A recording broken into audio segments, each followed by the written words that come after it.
Welcome to Fierce Fit Feminine and Other F Words, a place where women in business come to learn how to improve their health, beauty, body language, and communication. I'm Christine Brunelli, and I'm your host.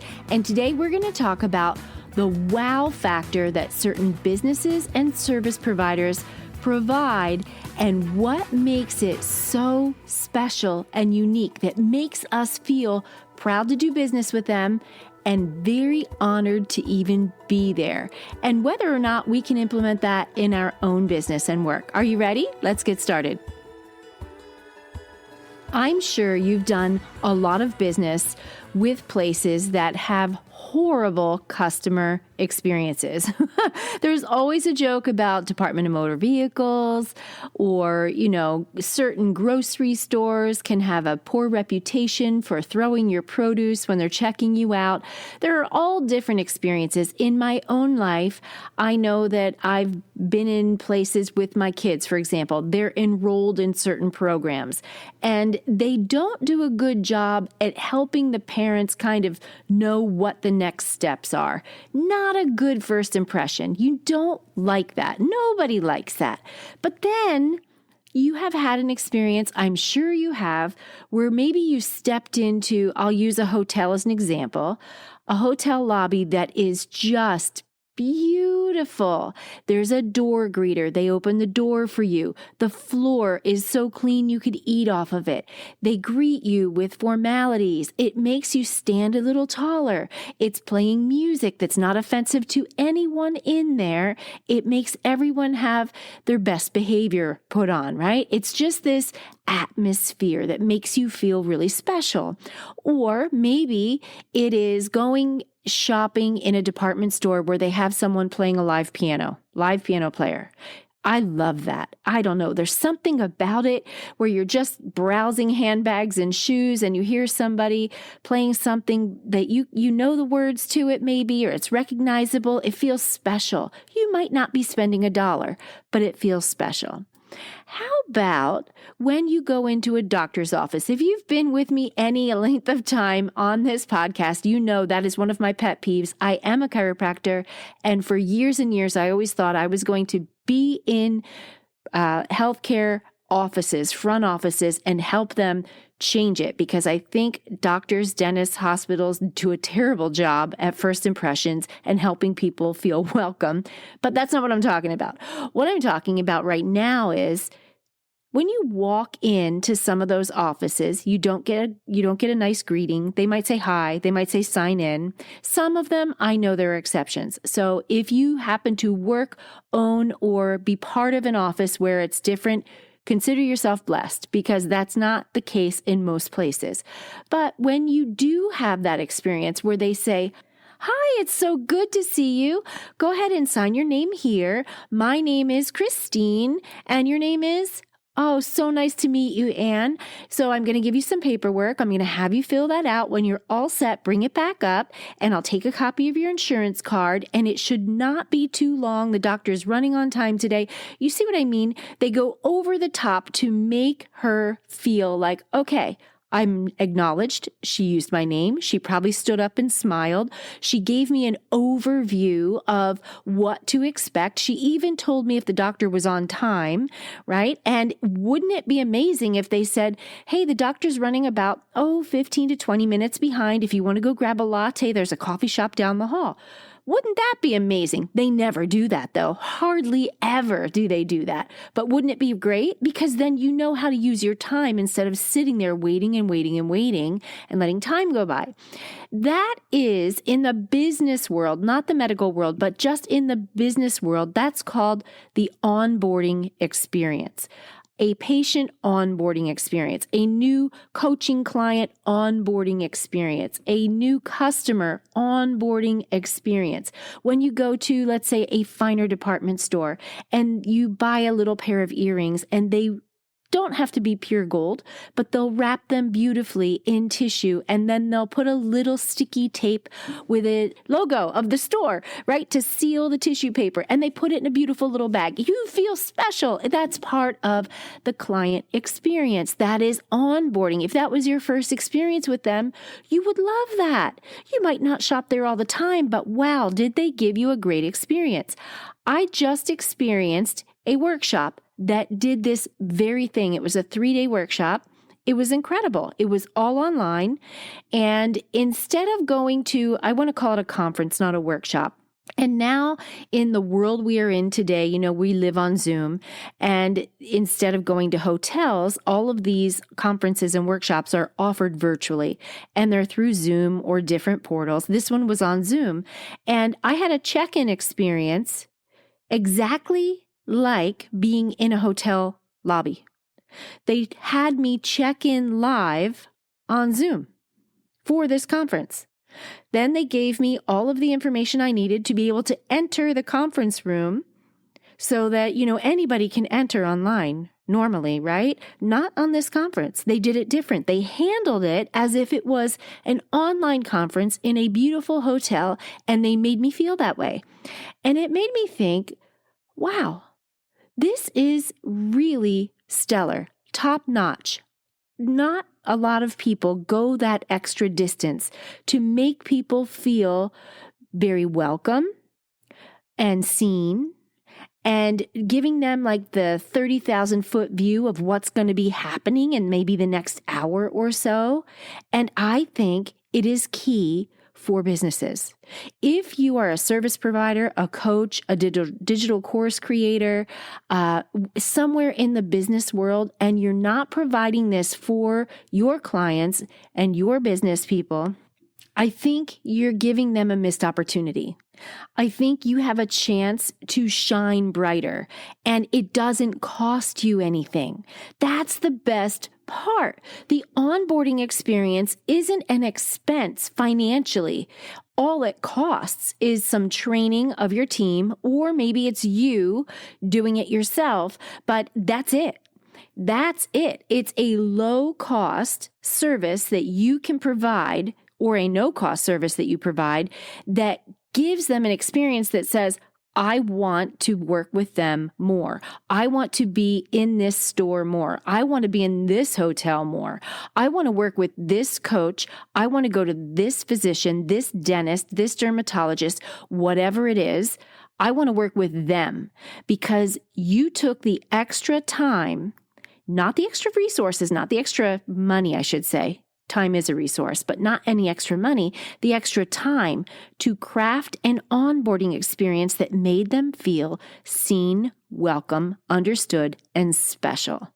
That, my friend, is what is setting a business apart from a mediocre business to a business that is crushing it. And that is where, in a recession, people are going to remember who served them the best. They aren't going to always look at the bottom line. They will sometimes if they have to.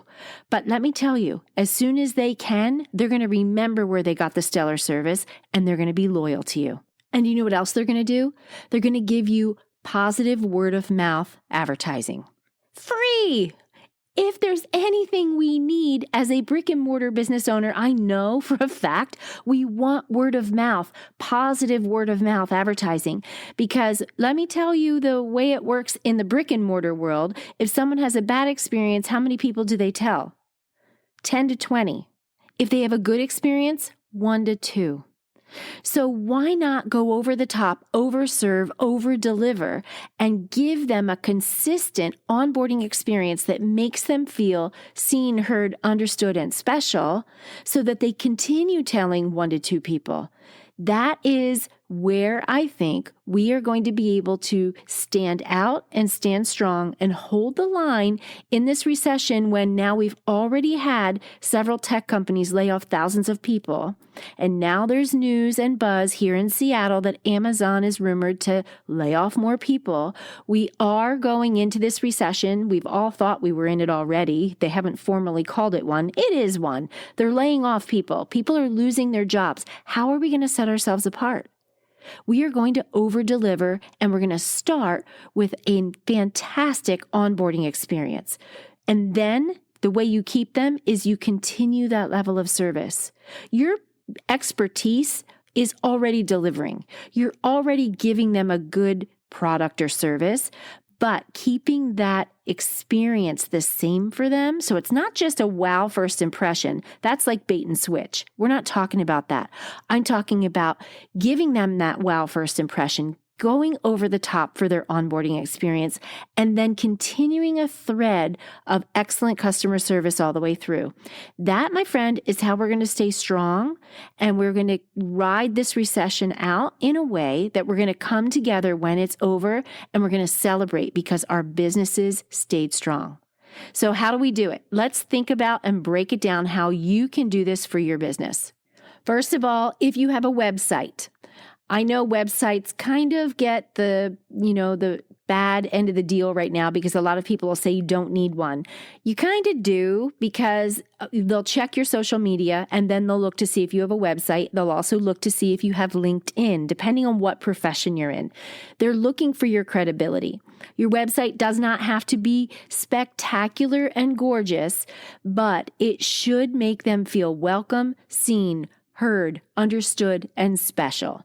How do you do that on a website, Christine? Okay, it's not that hard. Use language on the very top to make sure they know they're in the right place. I know you have a toothache. If you have a toothache or you need a root canal, we make this as painless as possible. We know, we see, we know about your fears. We're going to take care of you. Our clients say this. Our patients say this. Or maybe you're selling a product. We know that you're looking for a candle that smells like this, and we've got the best one. This is how long it burns. This is how good it is for the environment. It doesn't make your walls black. All the things that they worry about, you want to think about them ahead of time, acknowledge it on the website. But the very first thing you want to do at the top of your website is introduce yourself and welcome them. Introduce who you are, what you do, and welcome them. Don't make them sift through a whole bunch of tabs to figure out who you are, what services you provide, how much things cost. It should be pretty simple and straightforward. People don't have the attention span to stay on a website very long. Get them at the top of the page. And a welcome saying, hey, you made the right decision. I'm so glad you're here. Let's take care of you. Simple. That's it. A website doesn't have to be fancy, but it does have to acknowledge that they are in the right place for what they're looking for. Okay, same thing on if you're a provider or you're a business and you have social media, your bio should do that. Your bio should describe what you sell or provide, and your services should be available in a link somewhere. Just like on your website, your social media profile should have a link with your services. How can they access you?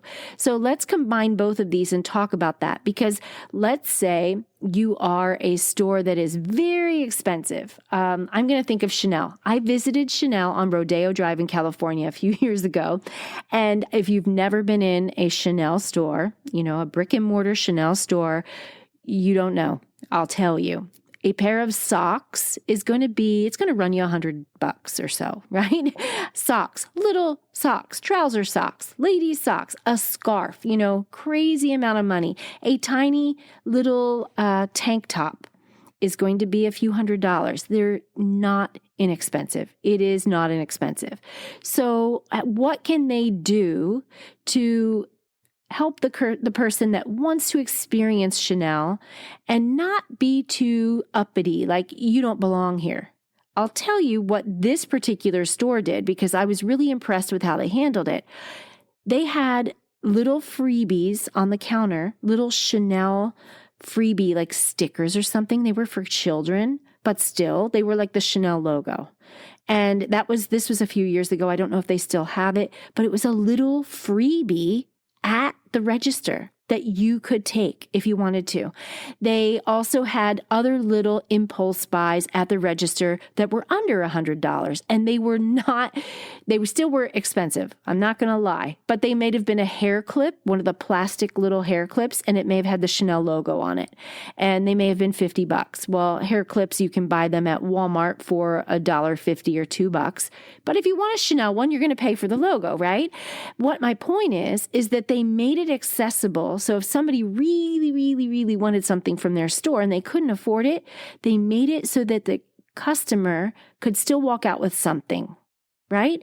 They might not be able to walk out with what they wanted, but they walked out with something they could afford. Now, on your website or on your social media, are you offering all different price points of different things? Are you offering all free things? Are you offering low ticket things and high ticket things, things where there are higher touch points? You want to offer that because that is an onboarding experience that people from all walks of life can get to experience from you. But here's the thing, whether they are getting the free thing at the counter or the inexpensive low ticket whatever, they all get the same welcome. They all get the same acknowledgement. Nobody gets a red carpet rolled out for them differently because they spent $500 on a t-shirt that literally probably cost $10 to make. Okay? Nobody should get the extra red carpet service for that in front of the other people that don't have the means to buy for something or spend the money on something, but they want that thing. Right? They want the $50 hair clip. If each customer gets the same onboarding experience in your business, you are going to have raving fans, my friend. That makes a difference between a mediocre business and a fantastic business that's crushing it. So that's the first thing.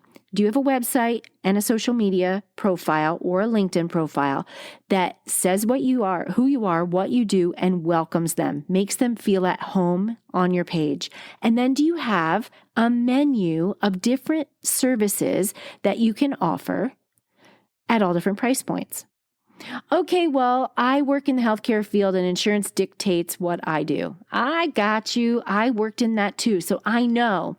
So for you, the first thing you want to do is make sure your welcome is outstanding. Your welcome over the top. Your 30,000-foot view of everything about your practice is so good that they want to get to know you more in person. Okay, so that's one way that you're able to set yourself apart from other providers that aren't doing that. Other providers that are like, you have to come in to even find out what my prices are. I really wish that all healthcare providers could put their price on their website. There is a reason they can't. It's because Medicare fees are one thing and car accident fees are a different thing, and cash gets discounts because states allow people that don't have insurance. They allow providers to offer discounts, so they can't put the price. But what they could do is make it give you an idea of what insurance we accept. Do we provide a cash discount? How can you accommodate me? I'm coming for, this service. Do you provide that service? What are the different ways I can pay you? What insurances do you take? All of that being on the website helps the person know what they're looking for. And are you in my network? And I know all of this sounds like, why are you talking about healthcare? But that's such a huge thing. People get so frustrated. They get lost in the mud. They get tired of being put on hold. And you know what it is. I'm just going off on it right now. You can set your practice aside to look different than other practices if you really want your patients to have an amazing experience and come back to you. Now let's talk about the telephone. Okay, I am so done with these places that don't have a live person answering the phone. I get it. I understand. It's a business decision. They cut costs and now it's a pre-recorded press 1, press 2. But do you know any person that likes that? No, nobody likes that. All you want to do is press 0 and talk to a human because it would be so much faster.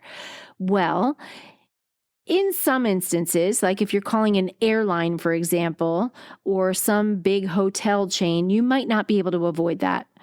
But I'm guessing most listeners on podcasts are not those people. They are coaches.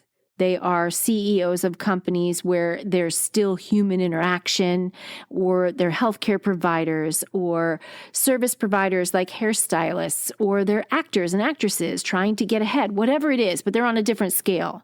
They don't have that whole automated phone system. Answer the dang phone. Have a human answer the phone. It is so important to have a live person answer the phone. The onboarding experience. I was just onboarded into this online virtual live conference with a live person, even though it was on Zoom. It was face to face on Zoom. She checked me in as if I were at a hotel lobby desk registering to go into a conference room.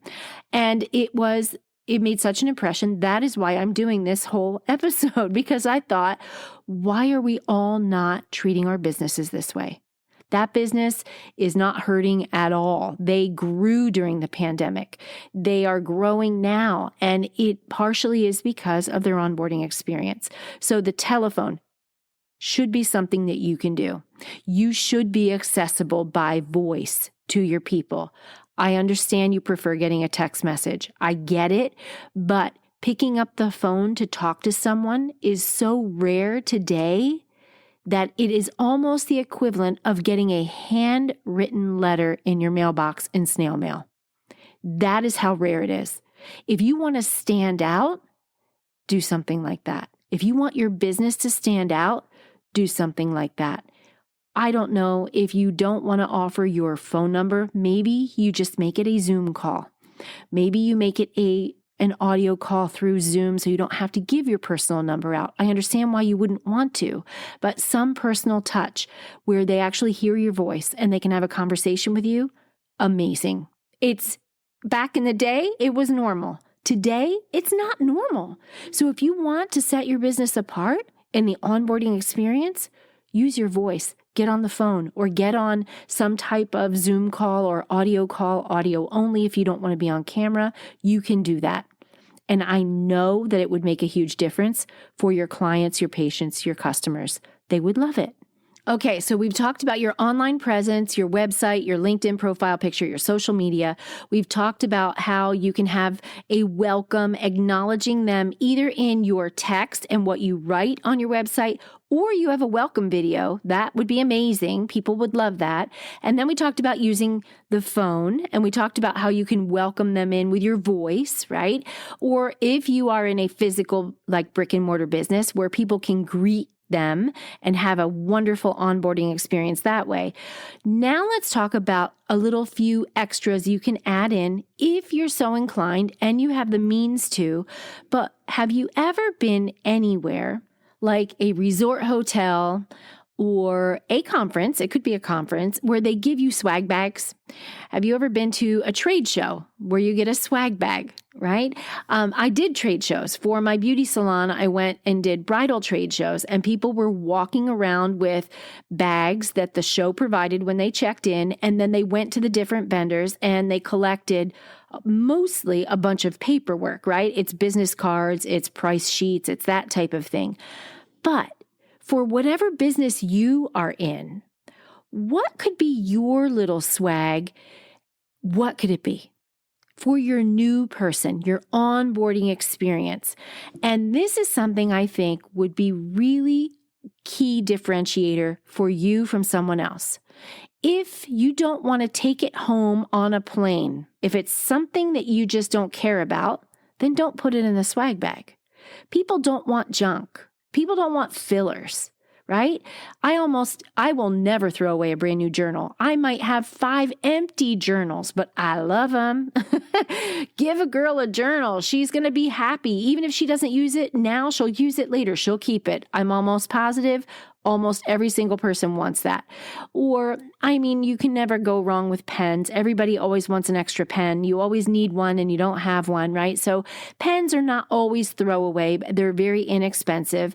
I worked with a mentor. I took a course actually with a mentor that had a coffee mug. And on it was unique to her business and her brand. And it said Creator Fuel.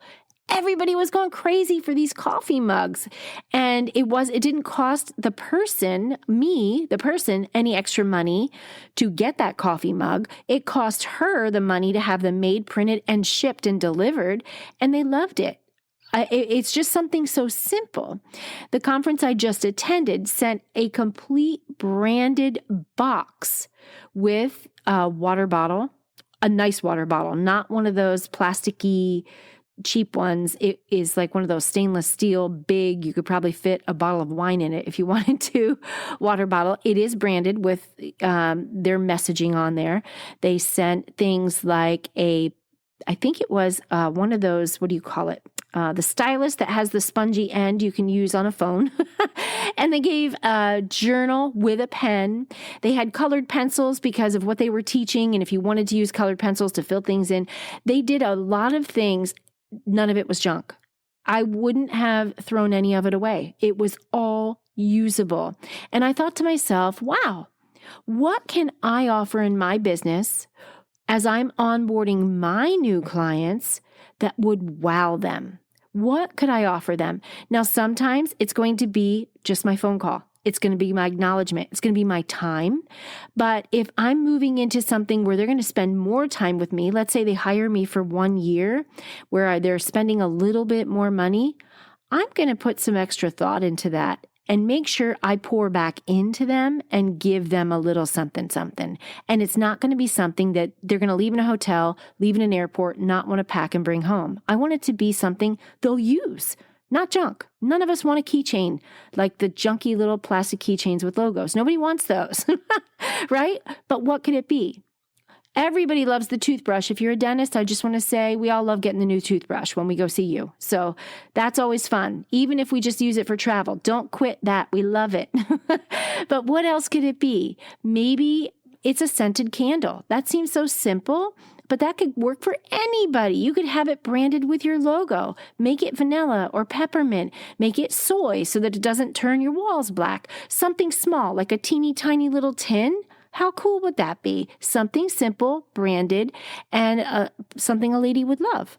Women love lip care. Women love lotions, all kinds of things like that. Something a little bit nicer that they're going to want to keep. That is going to give them another wow experience in their onboarding as they're coming on board with you as a new client, a new customer, a new patient. So that's it. I just want you to be thinking about it. How can you level up your onboarding experience for whatever business you're in? I want you to dream about it, think about it, sit with it. And it doesn't have to cost you any money. It could just literally be eye contact, smile, engagement, something like that. Something that would be so simple as just a little extra time. And just a little tweaking on your website, and also making sure your menu of offers is touching all financial statuses, all financial classes, and every single person, no matter how much they spend with you, gets the red carpet experience. Okay, so now if you are a female course creator, coach, or consultant, and you want to level up your website or your onboarding experience for your new coaching clients, or maybe new clients to your business, or you have a digital course and you have not recorded the modules yet, I have a workshop coming up this Monday, November 21st, Create Your Welcome Video. It is a done with you workshop where you will get it done with me. We're going to do it together. It's going to have all the elements that you should have in a welcome video. It would be amazing to put it on your website. It would be incredible to add it to a hotel website even. If you had a bed and breakfast, if you have a dental office, if you just want to welcome new people into your program, we are going to write the script. We're going to get your background set. We're going to get your lighting set. We're going to figure out how to use the camera.